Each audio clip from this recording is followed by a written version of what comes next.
گلہری اور مرغے کا گاؤں۔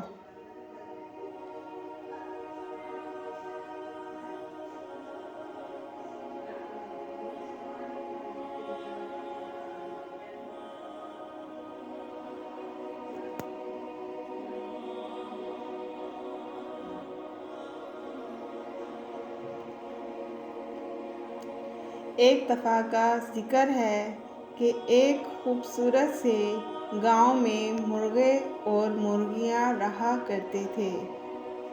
یہ گاؤں سبز پہاڑیوں کے درمیان واقع تھا، جہاں ہر صبح مرغے کوکڑوکو کر کے سب کو جگایا کرتے۔ سارا گاؤں ان کی آوازوں سے جاگ اٹھتا اور دن کا آغاز ہوتا۔ اس گاؤں کے قریب ہی ایک جنگل تھا، جہاں مختلف جانور بستے تھے۔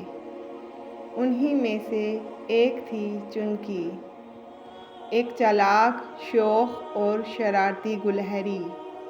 چنکی کا زیادہ تر وقت درختوں پر اچھلنے، پتے چبانے اور دوسروں کو چھپ کر ڈرانے میں گزرتا۔ ایک دن چنکی کی نظر مرغوں کے گاؤں پر پڑی۔ اسے حیرت ہوئی کہ یہ مرغے روز صبح اتنا شور کیوں مچاتے ہیں۔ اسے لگا کہ یہ سب فضول ہے۔ چنکی نے سوچا، کیوں نہ ایک دن کے لیے ان مرغوں کو خاموش کر دوں۔ دیکھتی ہوں گاؤں والے بغیر ان کے کیسے ہوتے ہیں۔ اگلی صبح چنکی نے مرغوں کے دربار میں ایک شریر منصوبہ بنایا۔ وہ صبح سے پہلے ہی مرغوں کے سامنے اخروٹ اور بادام رکھ آئی، وہ میوے جو مرغوں کو کبھی نہیں ملتے تھے۔ مرغے یہ دیکھ کر خوشی سے دیوانے ہو گئے۔ وہ چیخنے چلانے کی بجائے مزے سے کھانے میں لگ گئے۔ گاؤں میں اس صبح کچھ عجیب سا سکوت تھا، نہ کوئی آواز، نہ کوئی کوکڑوکو۔ گاؤں والے دیر تک سوتے رہے۔ دودھ والا دیر سے آیا۔ اسکول کے بچے لیٹ ہو گئے اور بکری والا اپنی بکریاں چھوڑ بیٹھا۔ چنکی پیچھے ایک درخت پر بیٹھی یہ سب تماشا دیکھ رہی تھی اور ہنس رہی تھی۔ واہ، کیا شاندار منصوبہ تھا! مگر کچھ دیر بعد اسے ایک عجیب سی اداسی محسوس ہونے لگی۔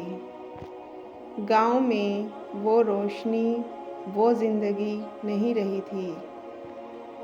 مرغوں کی آواز گاؤں کی صبح کو روشن کرتی تھی، اور آج سب کچھ بے جان لگ رہا تھا۔ مرغے بھی کچھ دیر بعد بور ہو گئے۔ انہوں نے محسوس کیا کہ وہ اپنی ذمہ داری بھول گئے تھے۔ وہ سب مل کر گاؤں کے چوک میں آئے اور زور سے ایک ساتھ کوکڑوکو کی صدا لگائی۔ گاؤں والے ان کی آواز سن کر خوش ہو گئے۔ کچھ ہنسنے لگے اور کچھ نے تالیاں بجائیں۔ چنکی نے نیچے آ کر سب سے معافی مانگی۔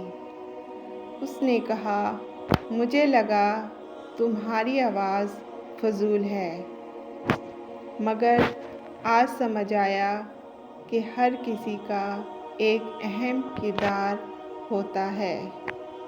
مرغوں نے چنکی کو معاف کر دیا اور اسے دعوت دی کہ وہ بھی ہر روز صبح ان کے ساتھ ہو کر جنگل اور گاؤں کے درمیان رشتہ مزید مضبوط بنائے۔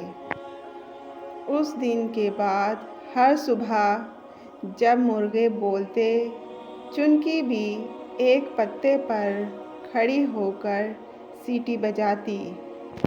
مرغے ہنستے اور کہتے، ہماری چھوٹی گلہری بھی اب ہماری ٹیم کا حصہ ہے۔ سبق: ہر کسی کا اپنا ایک کردار ہوتا ہے۔ کبھی کسی کی اہمیت کو کم مت سمجھو، چاہے وہ کتنا ہی چھوٹا کیوں نہ لگے۔